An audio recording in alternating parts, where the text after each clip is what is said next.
Good evening, everyone, and thanks for joining us for tonight's Sheep Essentials webinar, part one. I'm Dominic Enter. I'm from the StockSense team, and I'll be the host tonight. A little bit about the StockSense project. It's run by the VFF, which is funded by the project's funded by the Cattle Compensation Fund and the Sheep and Goat Compensation Fund, and proudly delivered by the VFF Livestock Group. The project was established to help Victorian livestock producers maintain and improve animal health and welfare and Victoria's overall biosecurity status. This is done through a number of workshops and webinars such as this one. We have a lot of fact sheets on our website, and we also have a quarterly e-newsletter which you can sign up for if you go to our website, which is listed there, and there's also our email address if you have any questions. Your feedback is important to us so we can improve future webinars and workshops. So at the end of this webinar, you'll receive an email and there'll be a link with the feedback form. Should only take a couple of minutes. A couple of upcoming StockSense workshops and webinars we have tonight's and also part 2 next week. We also have a lambing webinar series on the 24th and 25th of June, and a couple of stock handling and yard design workshops. Those will be in Mortlake and Yea towards the end of the month and in early July. And if you'd like to check those out, there's a link there. It's also on our website under the events section. Tonight, we will be joined by Dr. Alison Gunn. She will be talking on traceability.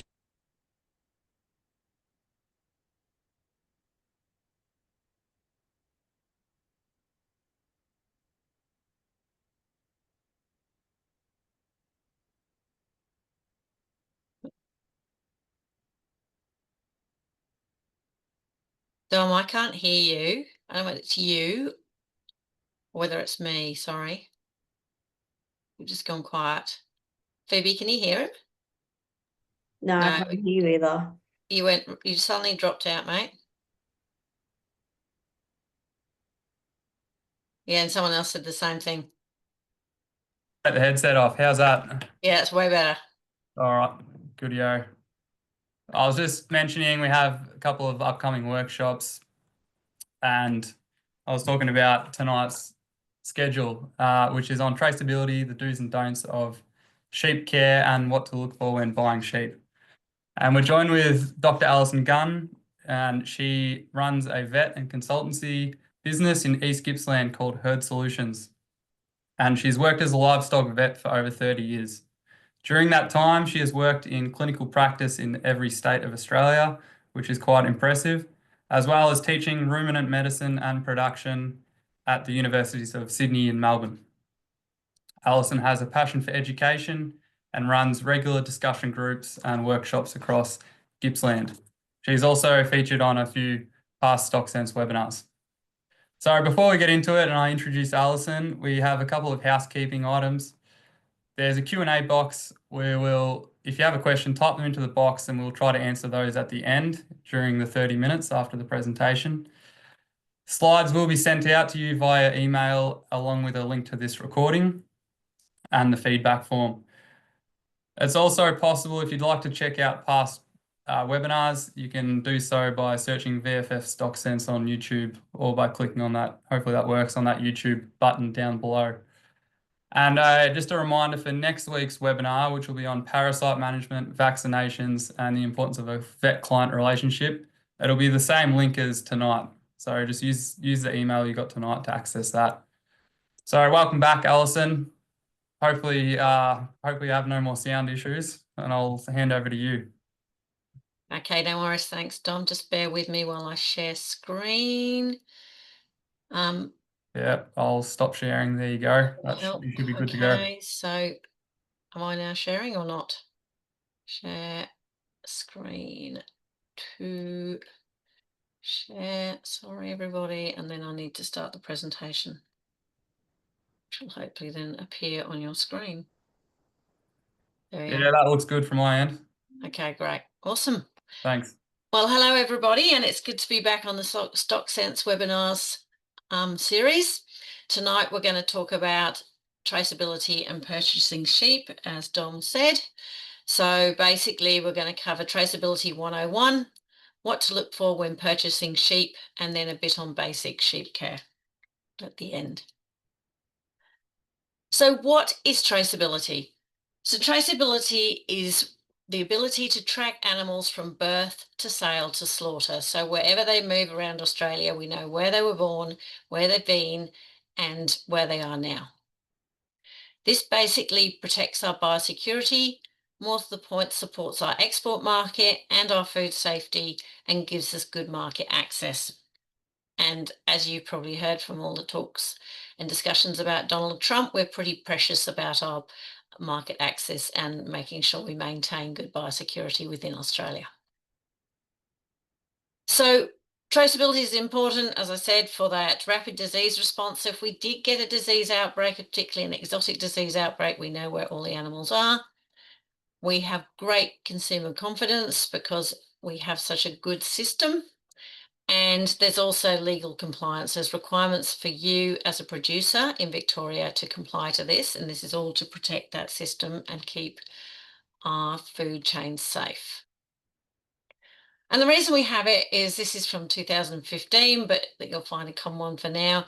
This is sheep and cattle movements in and out of sale yards on one day. So we have stock moving all around our country all the time, forever seeing stock trucks on the road, and we need to know where they are. So if there is a disease outbreak, we can find out and trace them. There's 4 aspects to that system. There's the property identification code, or PIC as we normally call it, which is a code for the property where the stock are kept. There's the NILS, the NLIS, the National Livestock Identification System tags, which are now required in sheep and goats as of a couple of years ago and have been required in cattle for a lot longer. There's the movement documentation, which is called a vendor deck, and we need that for all sheep moving between properties. And then there's a database of all these animals and where they're moving, which is the NILS database. I'm going to talk a bit about how that works and what your responsibilities are for that system. So if you want to think about it, your PIC is like your driver's license.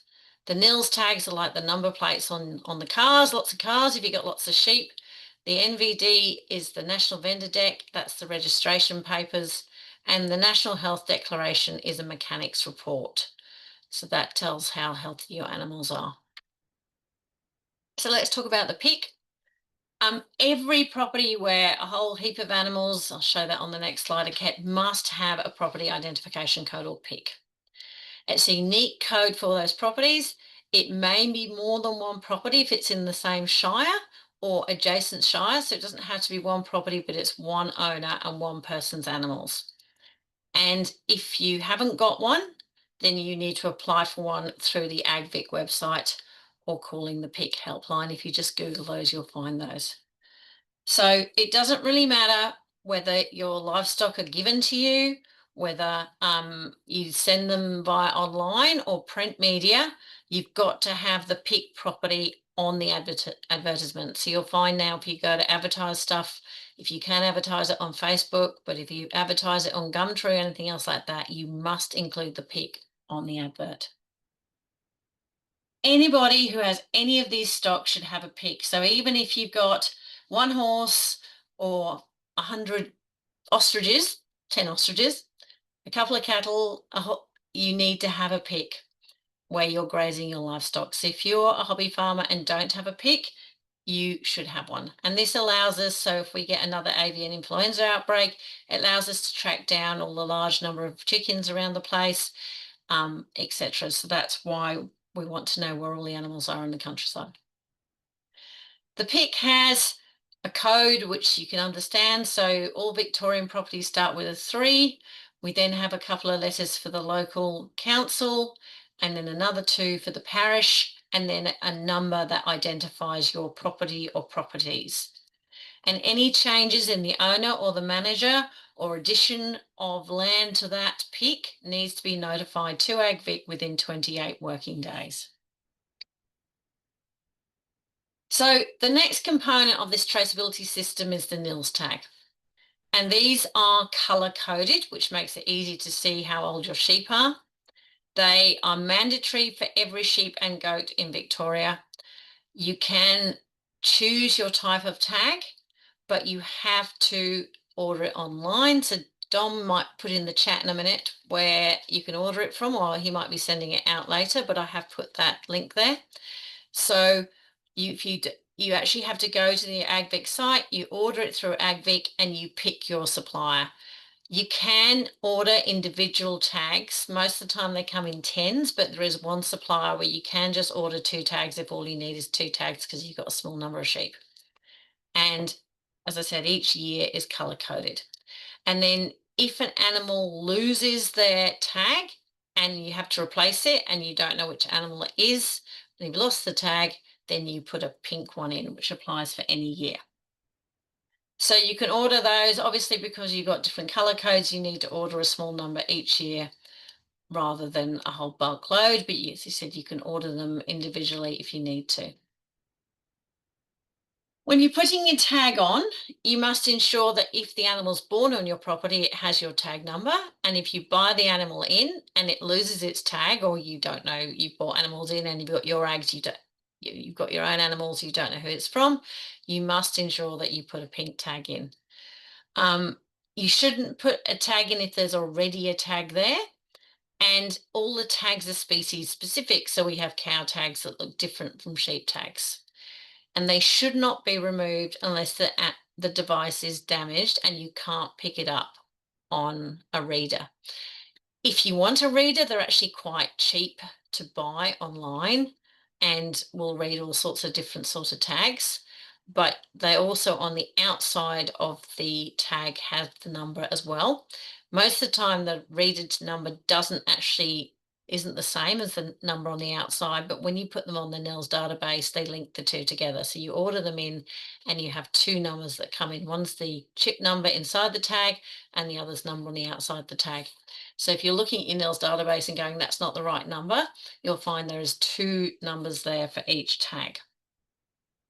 Okay, so if you are going to sell stock, you must fill in your movement documentation, which is your national vendor deck.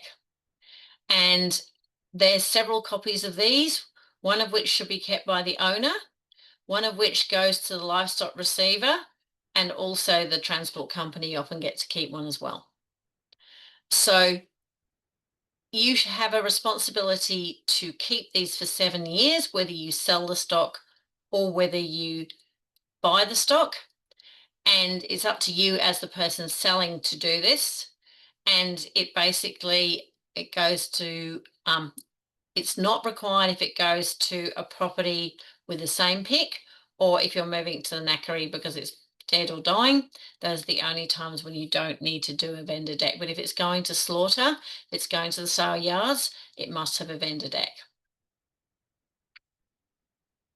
So the NIL system then puts all this together. So it has a list of each property, has a list of every animal, and there's a central database which you can log into. You can get your login when you apply for all the rest of the paperwork. You'll get your login as well. And you can get your login, you can get in there and you can check all your animals and check it's correct. And it is actually your responsibility to make sure it is correct. The other thing is that if you purchase an animal, it is your responsibility to enter the animal onto your pick. So it's the vendor's responsible to give you the national vendor deck, but it's your responsibility as a purchaser to actually put it onto your database yourself. Now, a lot of people will get their agent to do this. So one of the benefits of buying through an agent is that they'll often do this for you. But if you're just buying or getting an animal like an orphan lamb or something like that from a friend, it's up to you to put that animal on your pick. So as I said, that transfers the receiver's responsibility. The sales and abattoirs often do it. And that has to be done within 2 days of arrival. And that includes animals going on agistment or being loaned and animals traded through the online selling platforms. If you get a new agistment property, you can add that to your home pick. So to comply, you register your property, so it has a pick, all your sheep should have a nils tag before they leave the property. Preferably it should be done soon after birth, so if they wander off or get out, they can be returned to you. You complete and submit the movement document for all sheep movements and record all purchases onto the nils database. Those are the 4 key elements that make sure if all that's complied with, it keeps our system safe. Mistakes include incorrectly tagged animals, untagged animals, not updating your peak, and not transferring. So just making sure you get all those elements correct. So one of the key reasons we do this is endemic diseases, so diseases within Australia, but also because we're really concerned about foot and mouth disease. That's probably the biggest concern from an exotic disease perspective, and particularly with sheep, because sheep do generally not show signs of foot and mouth disease. So they're the silent carriers. So with foot and mouth disease, the pigs often are the first animals to get it, and they shed prolifically. The cattle get really sick with it, but sheep can get foot and mouth disease and you can't tell they've got it, and they will be one of the reasons that it will spread around the country quickly if they're not picked up. So important to make sure they're picked up. The other viruses that potentially could get in the country is blue tongue virus. Now we already have that, but we have a fairly benign sort. It's transmitted by midges. Potentially they could be blown in or come in through a plane or something like that. So that's a possibility. Sheep pox, fomites, which are virus particles, can be transmitted on wool. They survive on wool for several months, or on shoes or on clothes and that sort of thing. So people traveling in countries with sheep pox potentially could bring it back. So definitely with both foot and mouth disease and sheep pox, if people have been overseas in the last 7 days, they should not be turning up on your farm wearing those same clothes or shoes. And then another one is Nairobi sheep disease, which is transmitted by ticks. And again, those ticks could potentially get into the country, and because they live off the animal for quite a long while, on other items they could be transferred. So if you have sick sheep and you don't know what's wrong with them, you should always report it to your local vet. Most of the time, we see lots of sick sheep all the time, and touch wood, I've never seen an exotic disease, but we just need to be on the ball on making sure that if you have any sick stock and you don't know why they're sick, particularly if they're really sick really quickly, you should always report that to your vet. And again, here's that movement doc, but if foot and mouth disease got in, it would be spreading around Australia really, really fast, and we need to be able to stop that quickly. So how are diseases introduced? Well, the most common one, and I'm talking about normal endemic Australian diseases, not necessarily exotic diseases, but both. But diseases are often introduced with purchased sheep. So they're diseased. A lot of diseases you get carrier status, so you can't tell they're sick, or they may be incubating the disease. Vehicles, equipment, clothing, and footwear can also be ways that diseases get brought in. Diseases can come through contaminated feed and water. So if you're upstream, you've got properties upstream of you, then some diseases can come downstream. You can buy in feed that's contaminated. They can blow in. Some diseases will travel over fences for 10 or 20 metres, some of the respiratory diseases.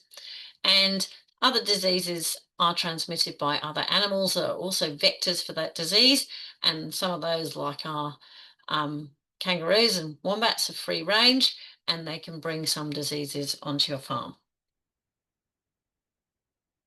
So to minimise and protect your stock, you need to have what's called biosecurity, which is basically just a way of making sure that your stock stays safe, and you don't bring diseases onto your farm. And these are really sensible, clear principles, but just worth bearing in mind that if stock's coming wandering through your farm, like strays and that sort of stuff, or you rescue an animal, sometimes you can be bringing in trouble. So if you're going to purchase animals, you should always get them from known healthy sources. And if you don't know them, maybe through your agent that knows them, rather than just from some random person you don't know selling them. It's good to know their health status, go and inspect them, have a look at them, be happy that they're healthy animals. Any animals coming in should be isolated as a minimum.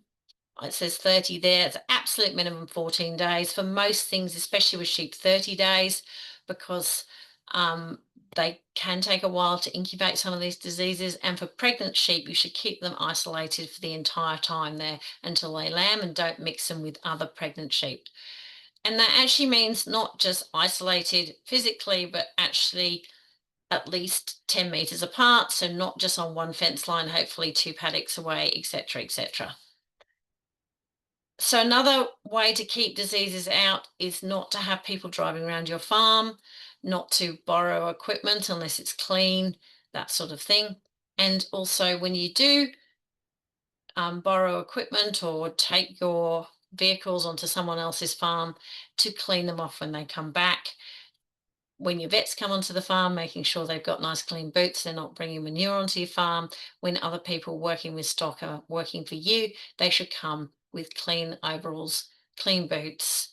And when you're feeding stock, you should have dedicated feed bins for ruminants compared to dogs and cats. You shouldn't be mixing up your feed bins, etc., etc., because diseases can actually come across from other sorts of pet food as well. It's not designed for sheep.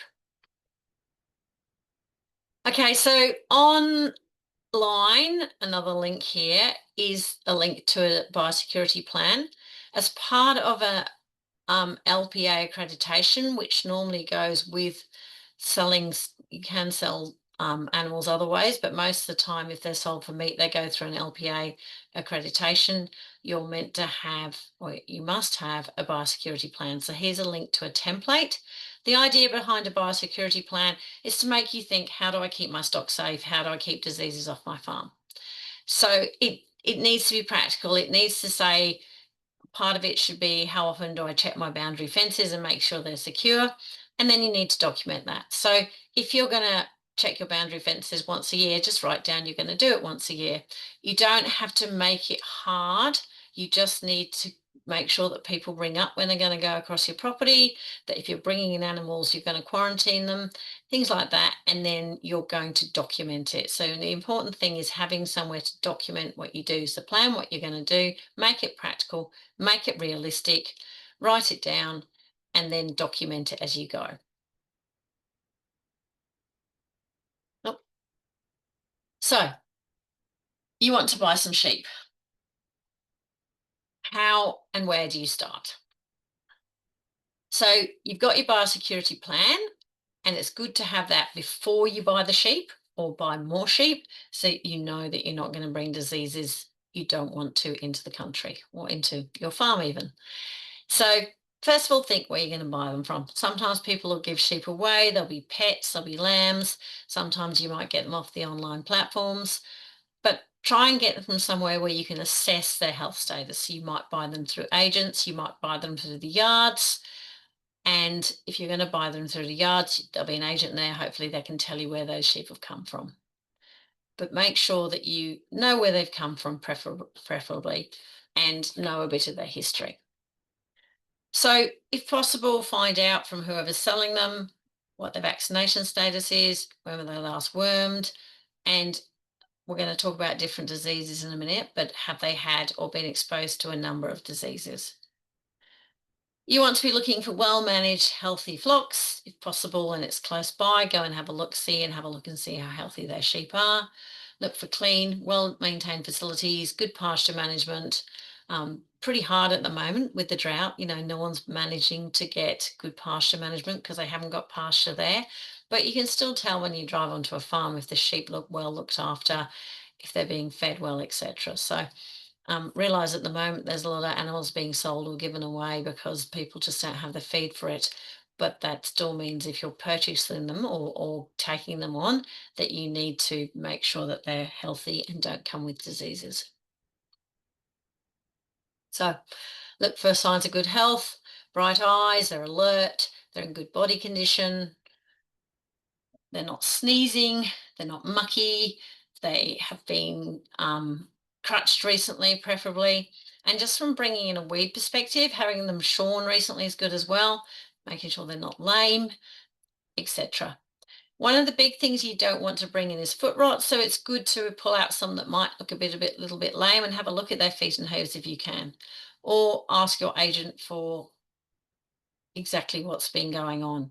If you buy things off Auctions Plus, they have to do a full assessment and they assess the sheep and they go through and they cover off on a lot of these things. So Auctions Plus is another good place to buy on, because you can only sell on Auctions Plus if you've had your sheep assessed by an agent, and Auctions Plus are really strict to make sure that the sheep turn up at the destination as the description from the agent. So that's another place that I'd recommend to be buying from, probably rather than the unregulated platforms. So questions, particularly if you are getting through those unregulated Gumtree type platforms, why are you selling your sheep? Maybe they're just sort of feed, but is there something else going on? Could they be sick and they're not telling you? Were they wormed with last? Have you got any drench resistance? What's your vaccination program? Have you got a good vaccination program in place? Are there any current health issues with this flock?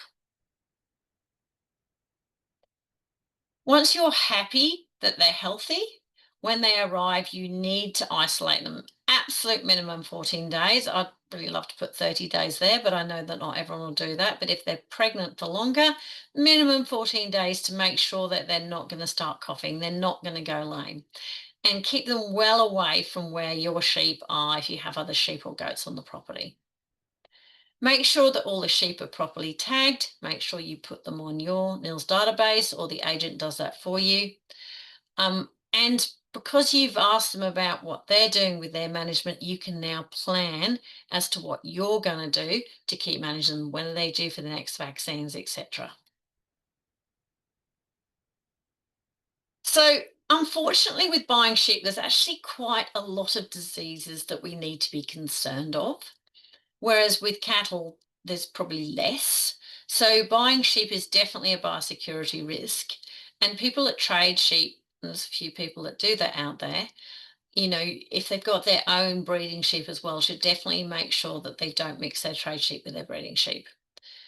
So you can bring in ovine Johne's disease. I'm going to go through these in detail, so I'm not going to explain them now. Foot rot, sheep lice, brucellosis, respiratory disease, abortion diseases, drench-resistant worms, and caseous lymphadenitis. Some of those you might already have on your property, but you may not, and you don't want to make the situation worse. The other thing that's really important to consider with any purchasing of animals is that a lot of weed seeds survive in the rumen for up to 10 days. So a lot of those African lovegrass type seeds from the invasive weeds, the grass weeds, are very, very hardy. So Chilean needlegrass, serrated tussock, they hang around in the rumen and can last there for up to 10 days. So another reason why you need to put your animals into an isolation paddock, because then you can check that paddock for any weed seeds. There's also a number with sheep, particularly if they've got long wool, there's a whole heap of things like caltrop, which is a burr that can actually get caught up in the wool, which is why, if possible, you want to be buying sheep in shorn, and you need to check the other places in between their feet as well. So those are a whole list of common ones we might see in Victoria. There are a lot of other things that can come in, but the important thing is to put them into quarantine, put them in a paddock you can check, and then regularly check that paddock for at least a year afterwards, because some of these seeds take months to germinate and can survive in the environment for many years. So, as I said, inspect them all, make sure you inspect your sheep really thoroughly, run your hands through their wool if they've got wool, and look for any plant material. You can also use a foot bath, such as a zinc sulfate solution, to clean and disinfect the feet. And then when you foot bath them, stand them on a clean, dry surface so that any remaining seeds can drop off. And do that somewhere where you can then sweep it up, put anything that comes off the sheep into the bin, because you don't want to be bringing in something you're going to spend the next 10 years trying to get rid of, because some of these weeds are exactly like that and can have some quite nasty consequences or be quite toxic for your stock. Okay, I've probably put you off purchasing sheep, but if I haven't, let's talk about the diseases you need to recognise and make sure you don't bind them in. So number one is Johne's disease. It's basically a disease that causes scouring and ill thrift in sheep, adult sheep. But they pick it up when they're lambs, and it takes them months or years to develop the signs. So you can buy a little lamb, it's already got that, and it doesn't actually show the signs for several years later often. So they are sheep, they get skinny, particularly when they're under stress and when they're lambing. They can die, they can scour, and they often have poor fleece quality. They often appear healthy. The good news is there's a vaccine against them. So as long as you're buying in vaccinated sheep, and the vaccine has to be done when they're young lambs, as long as they have been vaccinated, you're pretty safe to bring those animals in. They can still shed a bit of yoni, so it's good to have your sheep also vaccinated. So yoni's vaccine is something you should be considering as a sheep producer. And there's also an accreditation level, we'll talk a bit more about later. And so you can also buy sheep from flocks that have been accredited not having yonis.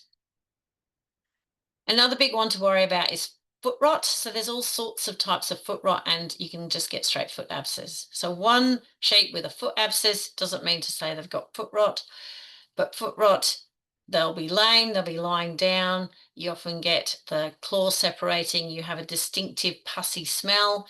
In between the claws are really red and inflamed.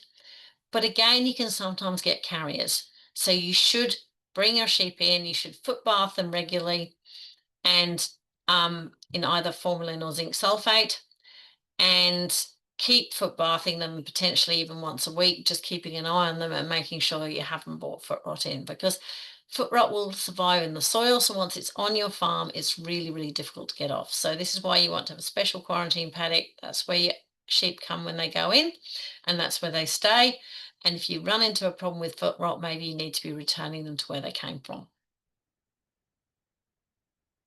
Another one to consider is ovine brucellosis. So this is really a disease of rams that causes infertility and abortion. You most commonly find it in the rams, and you can the best way of finding out if they've got it is to bleed the rams. So any ram breeder will generally be brucellosis accredited and will have a program where their sheep are tested regularly, blood tested for brucella, and you also palpate their testes and make sure there's no lumps and bumps, because that's how brucellosis often shows up. So you want to make sure if you're buying in a ram that they have been ovine brucella tested if they're from a stud, that they have a negative status, and we'll talk about sheep health declarations later, but there should be a sheep health declaration with all your sheep you're purchasing that will tell you exactly what has been done and what their health history is. Again, quarantine them, and keep any pregnant sheep away from them until both cohorts have lambed. You can test them, you can retest them. Where possible, once you've got sheep onto your property, you are better off maintaining a closed flock. So often you'll need to buy in a ram, and that will generally come brucella tested. But if you want to have a really healthy disease-free flock, then the best way is actually not to be buying sheep in and out, because that's when you buy diseases in. So by breeding your own replacements, and that doesn't fit with everybody's system, but if that does fit with your system, then that's a much better way of ensuring that you don't have a problem with buying in disease. There are some respiratory diseases out there. So these are quite hard in that you often don't see signs. This is something where there's a carrier status. You can do tests, but you're unlikely to do that for a whole flock of sheep. But it is important to be aware that one of the risks of buying a sheep is you may buy in something like Mycoplasma ovi pneumonia, which is in about 30 to 40% of flocks. You do get carrier status. They will generally give it to their lambs. And once you've got it, it's pretty hard to get rid of and pretty costly to get rid of. You can't really test for it, but you can go and have a look. And if you've got sheep in the mob that you're looking to purchase that are coughing, then beware that you might be buying in one of these nasty respiratory diseases. Again, quarantining them, making sure that there's no possibility that they can get within 10 meters of any other sheep on the property. Another one is there's a whole heap of causes of abortion in sheep. These two, Campylobacter and Brucella, I've already mentioned. Both of those can come in and are contagious. So you bring those animals in, they're shedding large numbers of these bacteria and they will infect your sheep. So that's why you need to keep those two mobs of sheep. Anything that's pregnant should not be mixed with any other sheep until they've lambed, whether it's your sheep or the ones that you're purchasing in. And at least in sheep, it's only 5 months you got to worry about rather than 9 like cattle. So right, now this is a really big one, and it's something I'm dealing with weekly, if not daily, and that is drench resistance in roundworms, so your barber's pole and your scaleworms. So the new recommendation or newish recommendation is when you buy in any sheep or goats, you should drench them on arrival. You should again keep them quarantined. You should put them somewhere where they can empty out of the worms they bring in, and they can, that should be somewhere you actually don't, you put them in a small area and then let them out of that. It's really important that you give what's called a quarantine drench, and that needs to include 4 different actives, so 4 different types of wormer products, and Q-Drench, unfortunately, even that has 4, is not one of them because it needs to include either Zolvix or StarTech. And Zolvix and StarTech are pretty expensive and only come in big drums. But the problem is that if you don't do that, we're seeing quite a lot of resistance to the triples and even to sometimes to Q-Drench, but definitely to the triple drenches in some flocks. And so if you bring them in and drench them with something that's not effective, then all that's going to happen is those sheep are going to be shedding large amounts of resistant worms and bringing those resistant worms onto your property. So in some ways, if you don't have a good quadruple drench system, you are almost better off not doing a quarantine drench, because the result of a quarantine drench with, say, a single active, something like ivermectin or ivermectin, which does placental, only kills your barber's pole, and so that only leaves 1 active to kill your scaleworms, is that you will kill the majority of the worms, but you'll have 10 or 20% left, but potentially, maybe even in some cases more than that, where you bring these, you drench them, and then all they're doing is they're shedding resistant worms on your property. So if that sounds complicated, I will go through it in a little bit more detail next time, but it's really important to have a good procedure in place for both fluke, where we're also seeing resistance, and for roundworms coming onto your property. So you want to yard them. And the other thing is you need to be considering your external parasites, so your lice. So a lot of the products for that you can only use at specific times, like when you've got really short wool. And you can dip and you use pour-ons. But now there's a new product called Flexalt. Again, it's a new product, so it's a little bit more expensive than some of the others, but it's an oral control. So you basically give it to them down their mouth. It goes through the body and it kills the lice from the inside. It doesn't matter about the wool length. So while it's best to bring in sheep with short wool, just so that you can get rid of those weed seeds, if you are bringing them in with longer wool, then Flexalt is something to consider to make sure you don't bring them in with lice. Again, all this is risk management. Like, some people go, why would I bother? Well, you can give your sheep a really good check over and you might find the lice, but there's no guarantee you're going to find them just by an inspection.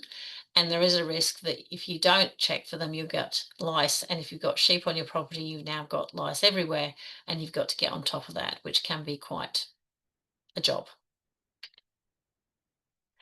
Another one to consider is CLA, caseous lymphadenitis, most commonly known as cheesy gland. There is a vaccine against this well, so just make sure they are vaccinated. This doesn't really make them sick, but they get these abscesses, particularly around where the lymph nodes are. It is a big issue for meat animals. So what happens if they've got this is they have to cut out large amounts of the carcass. And so from a meat quality perspective, it's encouraged that all sheep are vaccinated with this. Again, I'll go through vaccination programs in detail next time, but it's important to make sure that they are vaccinated And what has happened due to vaccination is it was about 70 to 80% prevalence, whereas now the actual prevalence of clinical disease is down to 20 to 30% across the national flock.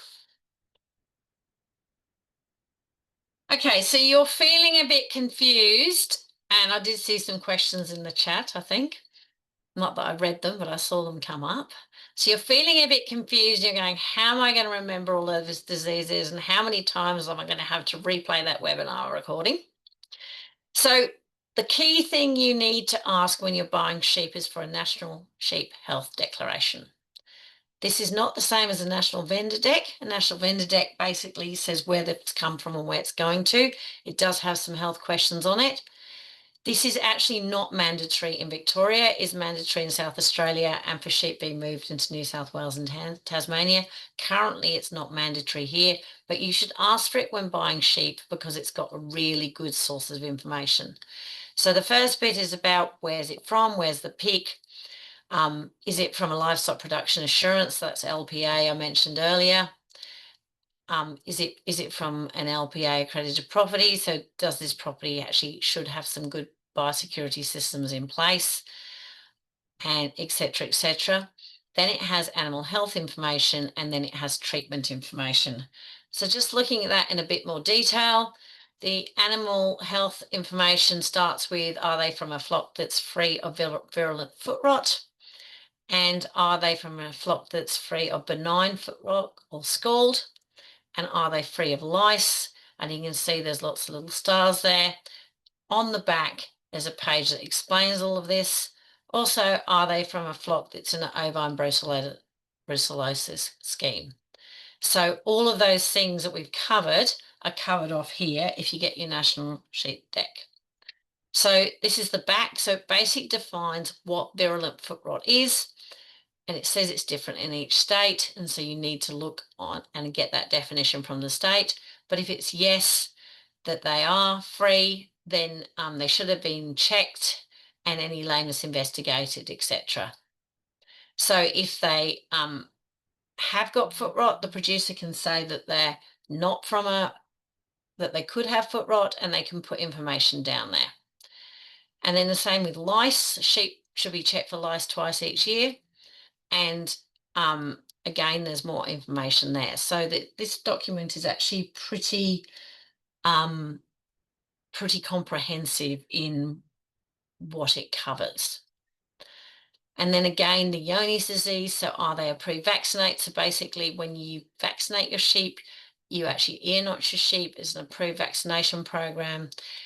The vendor can say how long they've been vaccinating for.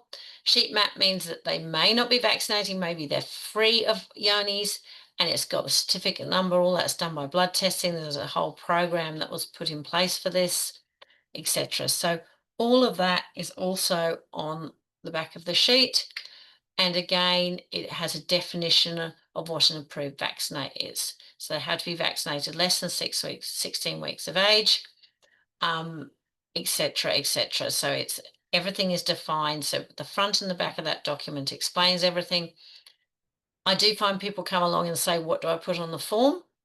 So if you're not sure, then certainly ask your vet if you're selling animals. But when you're buying it, hopefully it's going to be saying, I'm just going to put another one there. Hopefully you're going to have that they're from a flock that's free of foot rot. Yes. They're from a flock that's free of benign foot rot. Yes. They're free of lice. Yes. They're in a ovine brucellosis scheme, hopefully, but that's most important with breeders, etc., etc. They've been vaccinated. So there should be lots of yeses ticked on that form. And the final bit there is that there's a section C, which is the treatment. So any treatments that have been given in the last 6 months should really be listed on here, certainly in the last month. So any external parasites, any internal parasites, that's lice, that's flies, that's fluke, that's worms, all the vaccinations hopefully are on there. And then that allows you as the purchaser to know exactly what's going on with these animals. So again, make sure that you ask for one of these when you purchase sheep. Okay, so finally moving on to sheep healthcare. let's talk about the principles of sheep care. And the most important thing with sheep is to make sure that you understand how to feed them and you feed them well. And as a vet, my mission is actually not to go and treat sick animals. My mission is to actually give people really good advice on how to look after their animals, and nutrition is 90% of that. Management's the other 10% of it, but getting the nutrition right is so important to make sure you've got really healthy animals. So it's important to know what they need to eat, what they like to eat, and what not to do to upset them so that they can grow and thrive really well. With sheep, we often talk about DSE, that's called dry sheep equivalent, and that allows you to know on a bit of land roughly how many sheep you can land. A dry sheep is a 55 kilo wether, so it's not putting on weight, it's not lactating, etc. When you get sheep like these guys that have got multiples, so that there's twins and triplets and quadruplets in this lot, I think, when you've got sheep with multiple lambs, they're producing a massive amount of milk. Those lambs will grow to 40% of their adult body weight within 12 weeks, and they're mainly doing that off sheep's milk. So there's this massive increase in requirement, and it's important to understand that, because I often see that people are going along fine when they've got not pregnant sheep, and then they get a lot of pregnant animals, don't realize how much nutrition they absolutely need.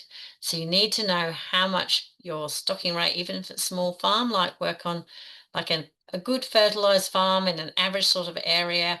At the most, I'd look at 10 DSE per hectare, so 10 dry sheep, small dry wethers per hectare.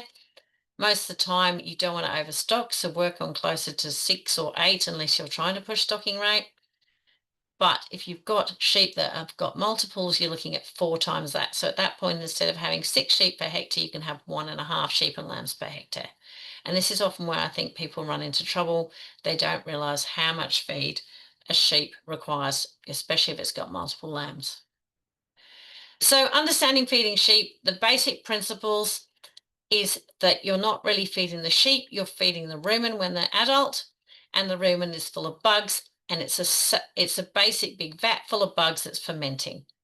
So they eat the grass, the hay, maybe some grain, etc., and that then ends up with a rumen where the bugs are happily fermenting away. Bugs don't change very rapidly. It's not like us where one day we might like to eat steak and the next minute we might have an omelette. The bugs need consistency because their populations don't change. So to keep consistent bug populations and not upset the sheep's gut, you've got to give it consistent food, which means that if you have 2 or 3 different food types, especially if you're in the west of the state and it's dry and you've got nothing else to feed your sheep, then if you've got different food types, you might want to mix them because some are higher quality than others, but you shouldn't chop and change very rapidly because the sheep can't digest very different feeds. The good thing about sheep, if you're in those dry western areas, is that sheep do pretty well on just a grain feed and they don't need much forage, but you do need to adapt the rumen to it. So you can't suddenly go and dump a whole heap of barley down. You need to introduce it slowly, phase out the forage they're on, and get them used to the pellets they're eating. And then if you can't get barley and you need to get something else, you need to transition that over a number of days rather than just do a quick swap. That then allows to keep those stable bugs that are happily fermenting away. They produce these things called volatile fatty acids. It's like an energy source, like glucose is for us. And as those bugs multiply and breed up, because that's what bugs like to do, they produce cell walls, and the cell walls, this is all made out of the plant material, but the cell walls then become the protein source or part of the protein source for the sheep as well. All of those nutrients are absorbed through the rumen wall. So, important key thing for sheep nutrition is to know how much they eat and understand that you're trying to feed a bug, not a sheep, and you need healthy bugs, healthy rumen, and healthy sheep. So, key nutrients. So, if you look at your Wheaties packet in the morning, you'll find that you have a table like that with your nutrition information. On it has energy, protein, fat, carbohydrates. So energy for humans, we talk about kilojoules. In sheep, because they're bigger, maybe not a lot bigger, but we use this for cows as well, we talk about megajoules. Megajoules are just big kilojoules.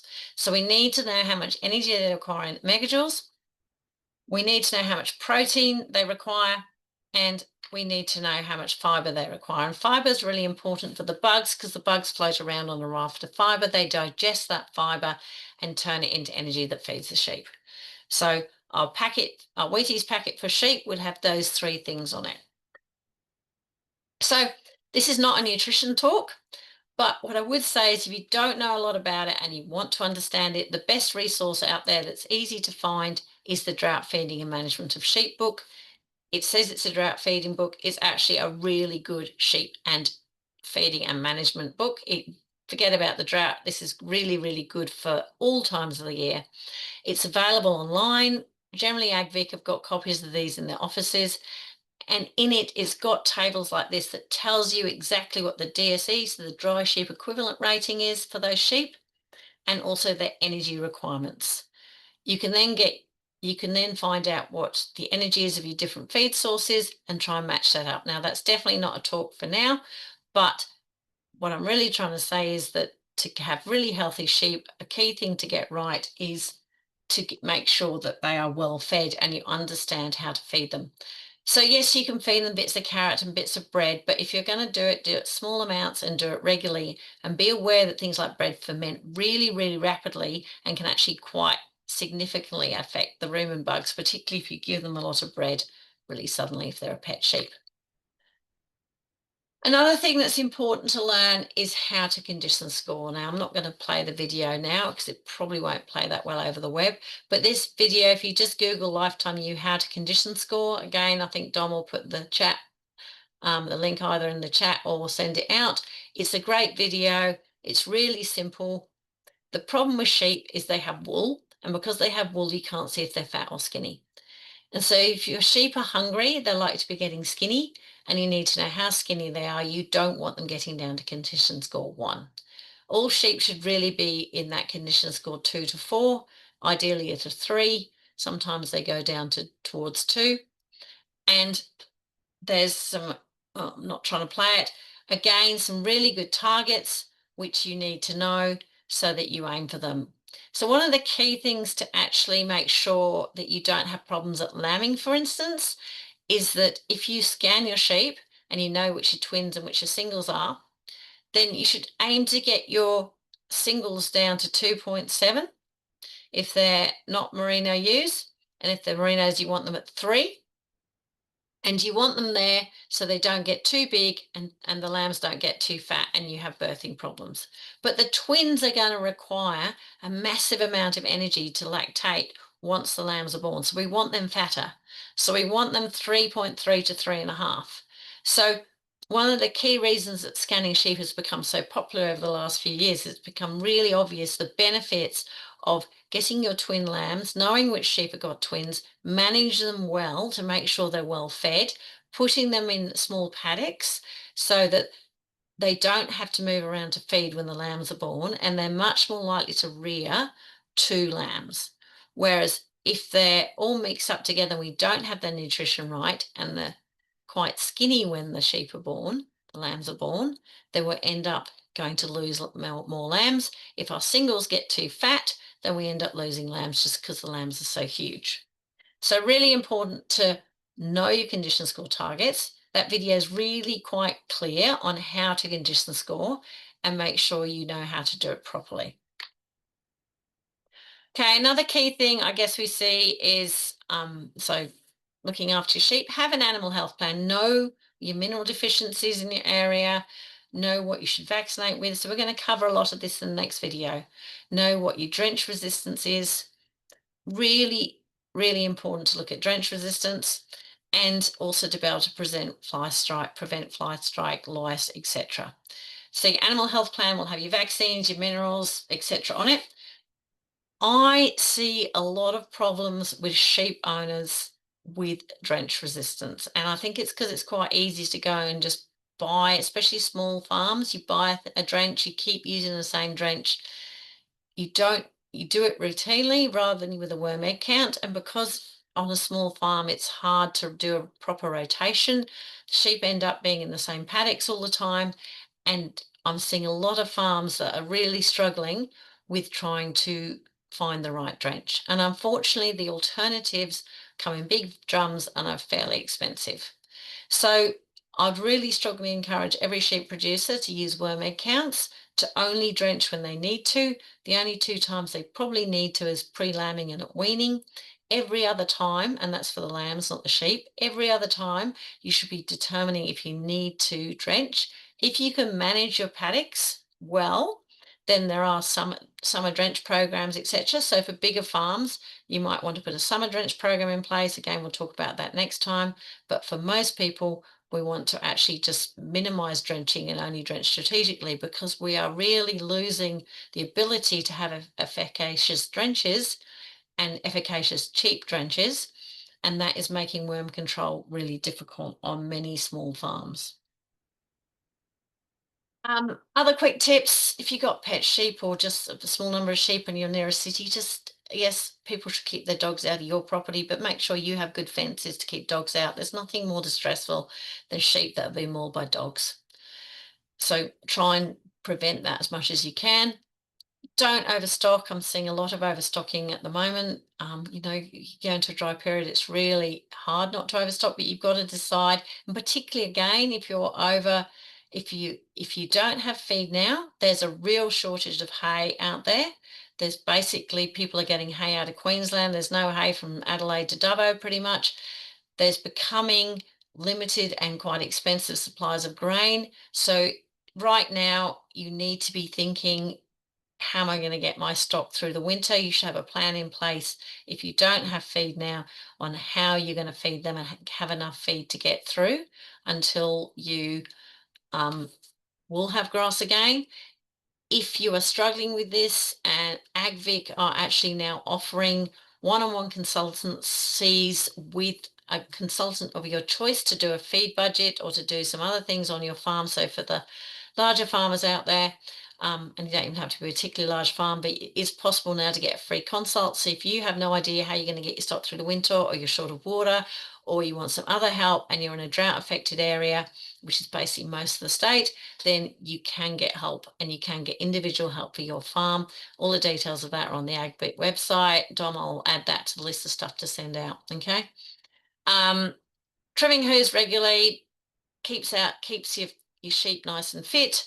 And understanding which plants are toxic on your farm, particularly, again, hobby farmers, when sheep have got access to your garden, etc.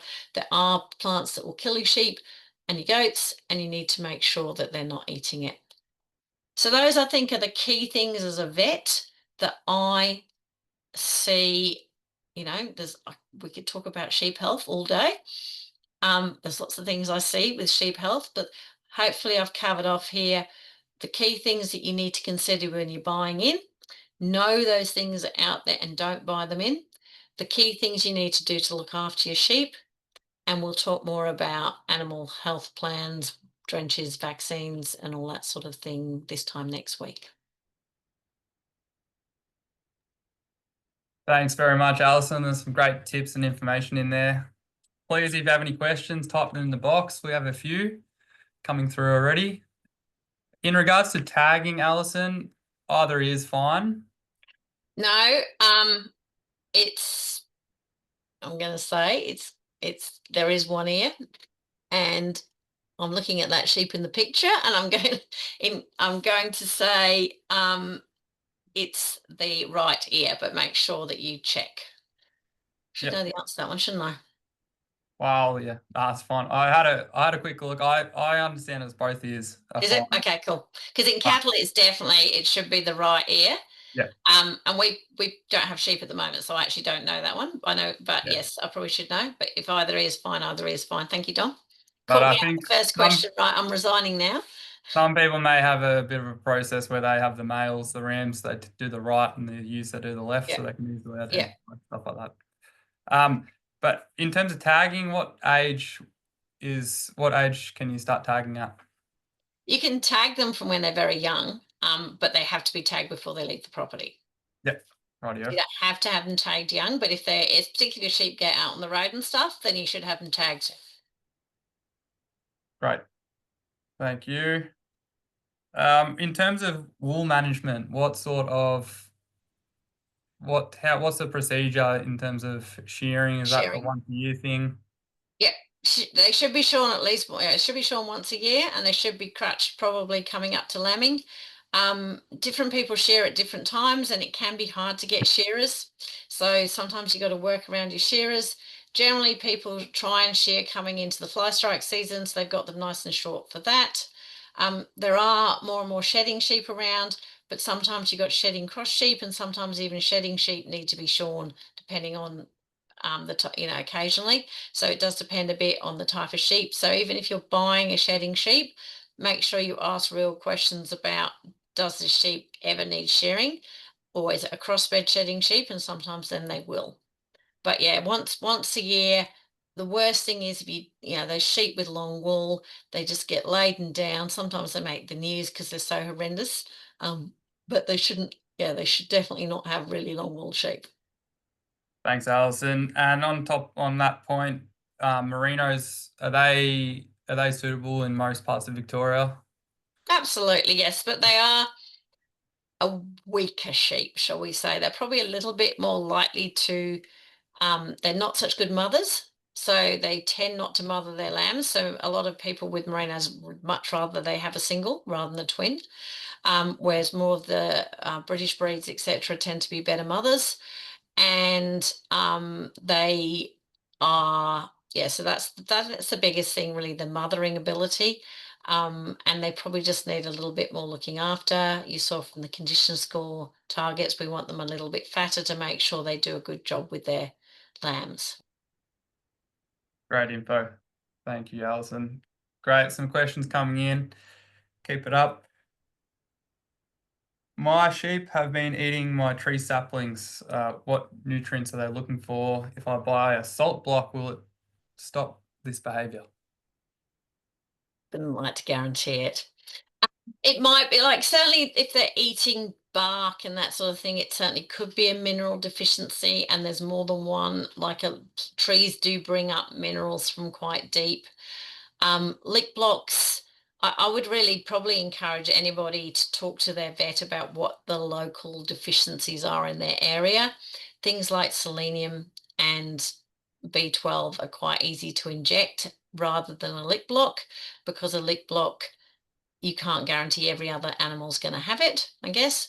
So I would be strongly saying the things like B12, selenium, and to an extent copper, but both selenium and copper are also toxic. So don't just go out and buy it and jab them.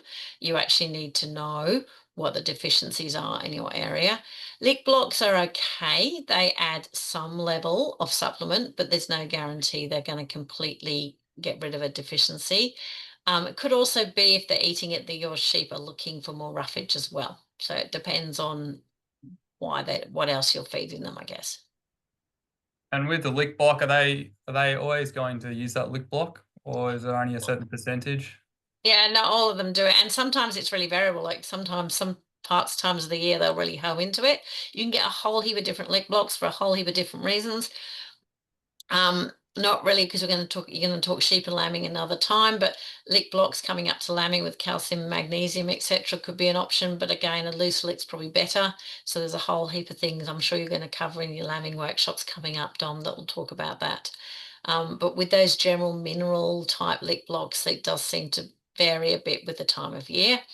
The other thing is, if they got salt in the autumn, a lot of grass can be low in salt in the autumn. So just the fact that they're licking the salt can be enough to drive them to lick it. Yep. Right. What grasses or herbs are good to plant in the sheep paddocks for nutrition? Oh, they love chicory and plantain, and they're the best things, especially if you let them come up to flower. Let the chicory come up to flower, and then they'll keep multiplying. A lot of the chicory types you can actually keep going. That's quite a resistant herb, and it's readily available if you're renovating a paddock. And the other thing is clovers. Sheep absolutely love clovers as well. So having some of those in there, they're both really high protein, high nutrient, really good for lambs. A lot of people use them for fattening. So I definitely go for some of those if you are looking at doing a sheep-friendly paddock. And ryegrass as well, in terms of grasses? Yeah, right. Well, it depends what you can grow. Ryegrasses you can grow in a lot of Victoria, but not all of it. I live in an area where we can't grow ryegrass in a lot of places. but all of those perennials, cocksfoots, ryegrass, you got to be a bit careful with. You got to be very careful with phalaris. I'd be avoiding phalaris because you can get staggers with phalaris, and sheep are much more prone to it. Again, perennial ryegrass, you can have staggers with that as well. So cocksfoots are definitely safer than your perennial ryegrasses. And I think also the thing is, though, that if you've got things like your chicories and your clovers, the sheep will go in and hammer those.